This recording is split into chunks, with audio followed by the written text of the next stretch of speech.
आपण पाहताय प्राध्यापक डॉक्टर मच्छिंद्र सत्य यांचे लोकसंवाद न्यूज. सत्य जे तुमच्या समोर. महाराष्ट्राच्या कुस्ती क्षेत्रातील सर्वात लोकप्रिय आणि लाडके नाव पैलवान सिकंदर शेख याच्या गाडीचा अत्यंत भीषण अपघात झाल्याची धक्कादायक बातमी समोर आली आहे. सांगली जिल्ह्यातील कवठे महांकाळ तालुक्यातील विठ्ठलवाडी गावाजवळ सिकंदर शेख याच्या थार गाडीला हा अपघात झालाय.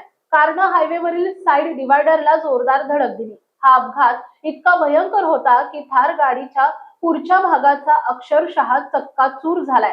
मात्र सुदैवानं या मोठ्या अपघातातून पैलवान सिकंदर शेख थोडक्यात आणि सुरक्षितपणे बचावला असून संपूर्ण कुस्ती क्षेत्रासह चाहत्यांनी सुटकेचा श्वास सोडलाय. मिळालेल्या प्राथमिक माहितीनुसार आज सकाळी 6:30च्या सुमारास रत्नागिरी नागपूर महामार्गावर विठ्ठलवाडी परिसरात ही घटना घडली. कार चालवणाऱ्याचे वाहनावरील नियंत्रण सुटल्यानं हा अपघात झाल्याचं समजतंय.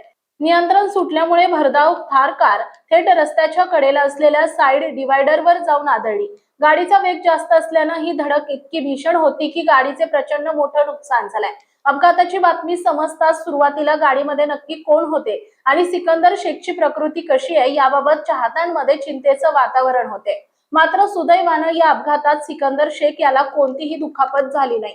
तो पूर्णपणे सुरक्षित असून बालनबाल बचावलाय. अपघाताची माहिती मिळताच परिसरातील नागरिक, कुस्तीप्रेमी आणि सिकंदरच्या चाहत्यांनी घटनास्थळाकडे धाव घेतली. घटनेची माहिती मिळताच हायवे पोलीस तातडीने अपघातस्थळी दाखल झाले. पोलिसांनी अपघातग्रस्त वाहन बाजूला करून वाहतूक सुरळीत केली आहे. हा अपघात नेमका कशामुळे झाला, चालक कोण होता आणि गाडीत आणखी कोण उपस्थित होते या संदर्भातील पुढील कायदेशीर तपास पोलिसांकडून केला जातोय. जय भारत, जय महाराष्ट्र. पाहत रहा लोकसंवाद न्यूज.